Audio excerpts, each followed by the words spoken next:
Assalamualaikum dan salam sejahtera. Penuh gemalai menghibur puteri hamba Umay persembah diri. Terus bersama saya Mawahid dalam 15 minit MMTV edisi 8 April 2024. Kita ke berita utama. Pasangan suami isteri yang ditahan polis pada hujung bulan lalu kerana membekal senjata api kepada seorang lelaki Israel dihadapkan ke Mahkamah Session Kelang hari ini. Bagaimanapun masing-masing mengaku tidak bersalah selepas pertuduhan dibacakan ke atas mereka di hadapan Hakim Sharifah Hasindi Said Omar. Berdasarkan pertuduhan, Sharifah Farahah Said Husin, 41 tahun, dituduh memiliki senjata api jenis Luger sementara suaminya Abdul Azim Muhammad Yassin, 43 tahun pula, dituduh ada bersama dan mengetahui isterinya memiliki senjata tersebut. Justru mereka dituduh di bawah Seksyen 9 dan 8 Akta Senjata Api, penalti lebih berat 1971 dan sabit kesalahan boleh dikenakan hukuman penjara sehingga 14 tahun dan sebatan sekurang-kurangnya 6 kali. Mahkamah kemudian tidak memberikan sebarang jaminan dan menetapkan tarikh semula kes pada 11 Jun depan di Mahkamah Session Kuala Selangor serta lantikan peguam mewakili kedua-dua tertuduh. Lelaki warga Israel yang ditahan bersama 6 pucuk pistol dan 200 butir peluru di sebuah hotel di Ibu Negara pada 27 Mac lepas dijangka akan dituduh di mahkamah minggu ini. Ketua Polis Negara Tan Sri Razaruddin Husin berkata buat masa ini pihaknya masih meneruskan lagi siasatan bagi mengumpulkan maklumat. Sementara itu, menurutnya pasangan suami isteri berusia 42 dan 40 tahun yang ditahan di sebuah bazar Ramadan di Kuala Selangor pada 29 Mac lalu kerana disyaki menjual senjata api kepada suspek itu pula dituduh di Kompleks Mahkamah Kelang pagi tadi. Beliau berkata demikian pada sidang media selepas hadir pada majlis serah terima tugas pengarah Jabatan Siasatan dan Penguatkuasaan Trafik di Pusat Latihan Polis Pulapul Kuala Lumpur hari ini. Saya memahami telah menyakitkan masyarakat Islam, maka saya mohon maaf atas isu ini. Itu kenyataan permohonan maaf pengasas Verns Holding Sdn Bhd Eng Chuan Ho secara terbuka kepada umat Islam ekoran isu kalimah Allah di tapak kasut wanita milik jenamanya. Terdahulu, Chuan Ho hadir seorang diri ke Blok A Kompleks Islam Putrajaya kira-kira pukul 11 pagi tadi bertemu beberapa pegawai Jabatan Kemajuan Islam Malaysia JAKIM. Semalam, Menteri di Jabatan Perdana Menteri Hal Ehwal Agama Datuk Dr. Muhammad Naim Mohtar mengarahkan JAKIM segera memanggil pengurusan syarikat berkenaan.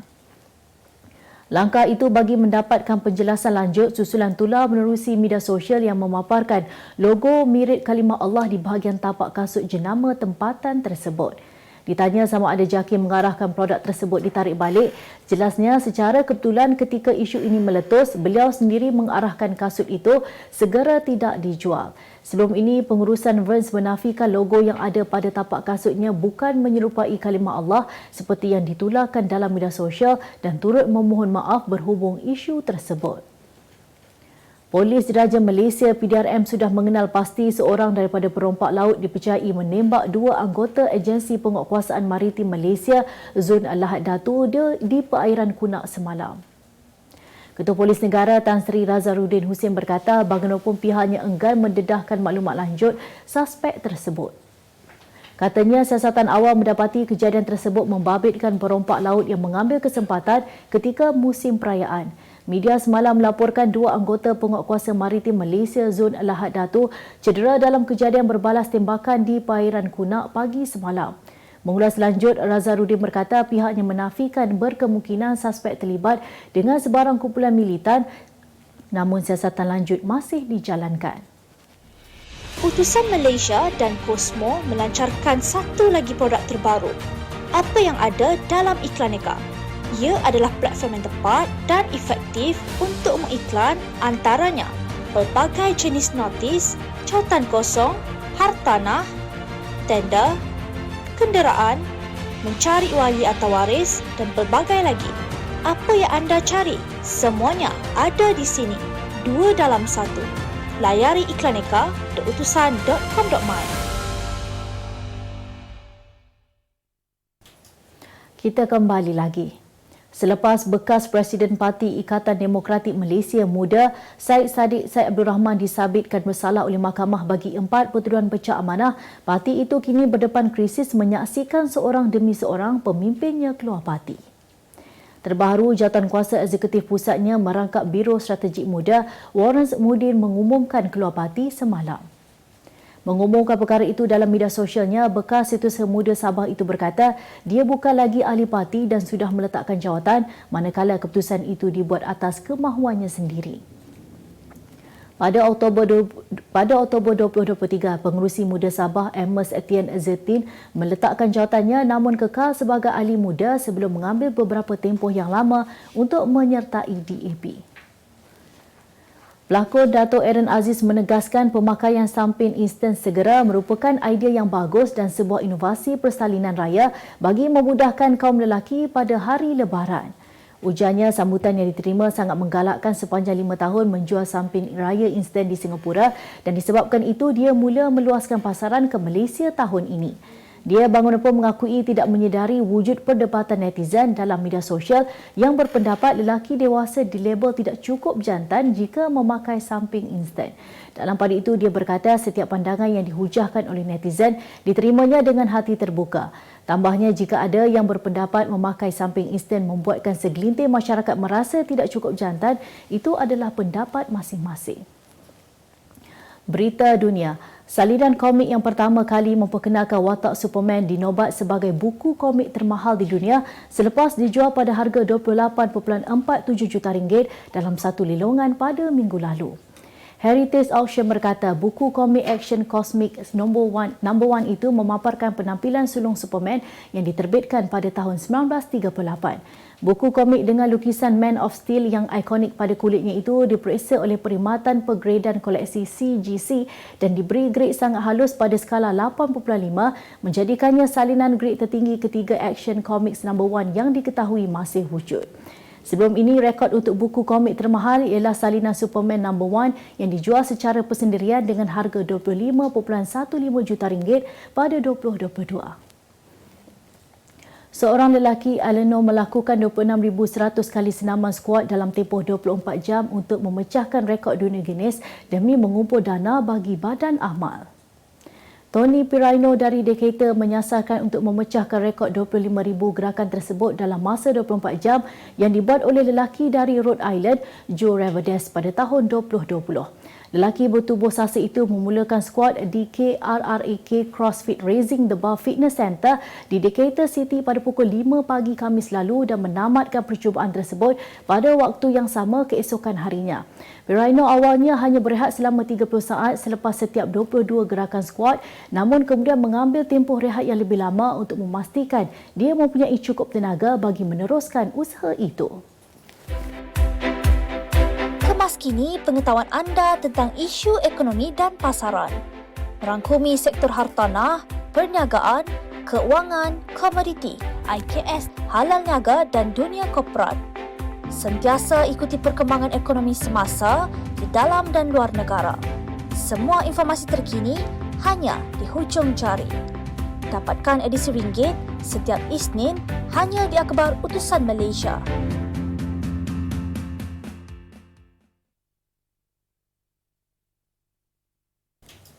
Berita ekonomi. Angkatan Koperasi Malaysia Berhad Angkasa menguruskan hampir 1.2 bilion ringgit sebulan atau 14.4 bilion ringgit setahun bayaran balik 800,000 penjawat awam yang membuat pinjaman dengan pelbagai institusi kewangan dan koperasi. Menurut Presiden Angkasa Datuk Seri Abdul Fattah Abdullah, kebanyakan pinjaman yang diambil penjawat awam tanpa mengira grade adalah pembiayaan peribadi. Jelasnya pinjaman baru penjawat awam lazimnya meningkat menjelang sesi pembukaan sekolah, kemasukan pelajar ke institusi pengajian tinggi dan menjelang musim perayaan. Setiausaha Agung Kongres Kesatuan Pekerja-Pekerja dalam Perkhidmatan Awam QPEX, Abdul Rahman Muhammad Nordin berkata setiap penjawat awam tidak boleh membuat pinjaman melebihi 60% daripada gajinya. Proton Holdings Berhad Proton akan memperkenalkan model kenderaan elektrik EV pertama yang dibangunkan sepenuhnya oleh syarikat itu dengan kerjasama Geely awal tahun depan. Timbalan Ketua Pegawai Eksekutif Proton, Roslan Abdullah berkata pengeluar kereta nasional itu sedang menguji jentera model EV terbabit selepas proses reka bentuk dan prototip siap dibangunkan. Mengulas lanjut, beliau berkata model EV pertama yang belum dapat didedahkan dalam segmen tertentu itu akan memiliki versi Proton dan Geely iaitu terdapat unit pemanduan sebelah kiri dan kanan masing-masing untuk pasaran Malaysia serta ekspor. Tambahnya, pada peringkat permulaan ia akan dipasang di China memandangkan sudah ada memiliki kemudahan yang diperlukan. Berita sukan. Teka-teki yang belum terjawab sama ada Kedah Darul Aman KDFC akan terus menjadi pencabar utama dalam Liga Super atau terpaksa mengucapkan selamat tinggal kepada pertandingan berprestij negara meresahkan penyokong setia sang kenari. Tambah lagi, mereka dikejutkan dengan hukuman pemotongan 3 mata serta denda RM50,000 ekoran kegagalan KDAFC membuat pembayaran penuh tunggakan gaji pemain musim lepas sebelum 30 Mac lalu. Terkini, mereka juga berisiko ditarik lesen kebangsaan sekiranya KDAFC gagal membuat pembayaran penuh tunggakan gaji bagi tahun 2023 pada 20 April ini. Justru pengerusi kelab penyokong Kedah Darul Aman Kebda Nur Hasmadi Hamzah juga berharap agar ada pihak yang berkemampuan untuk tampil membantu pasukan hijau kuning kesayangan mereka itu. Nur Hasmadi turut berkata belum pernah dalam sejarah pasukan bola sepak Kedah skuad itu dipotong mata sebelum aksi liga bermula secara rasmi. Liverpool melepaskan peluang untuk kekal menerajui kedudukan teratas Liga Perdana Inggeris EPL selepas berkongsi mata dengan Manchester United 2-2 di Old Trafford awal pagi tadi. Pada aksi babak pertama, anak buah Jurgen Klopp membuka tirai jaringan pada minit ke-23 menerusi Luis Diaz bermula dengan sepakan sudut yang ditanduk Darwin Núñez sebelum disambut sempurna oleh bintang Colombia itu. Bersambung babak kedua, United bangkit menyamakan kedudukan pada minit ke-50 menerusi rembatan cantik Bruno Fernandes. Selang 17 minit kemudian, Old Trafford terus bergema dengan sorakan penyokong The Red Devils buat kali kedua apabila rembatan Kobbie Mainoo pada minit ke-67 menggegar jaring gawang dikawal Keller. Namun The Reds kembali menekan benteng United bertali arus dan usaha itu membuahkan hasil menerusi ledakan Mohamed Salah pada minit ke-84 selepas menyempurnakan sempakan penalti. Jaringan penyamaan itu memberi motivasi tambahan kepada Liverpool untuk memburu gol kemenangan, namun United utuh bertahan sekaligus menyaksikan kedua-dua pasukan berkongsi satu mata dalam perlawanan yang cukup memberangsangkan. Sebagai penutup 15 minit MMTV hari ini, saksikan laporan cuaca esok Selasa 9 April 2024. Jangan lupa dapatkan akhbar Utusan Malaysia dan Kosmo untuk berita-berita terkini dan menyeluruh. Sekian sahaja daripada saya, Mawahid. Assalamualaikum dan selamat berbuka puasa.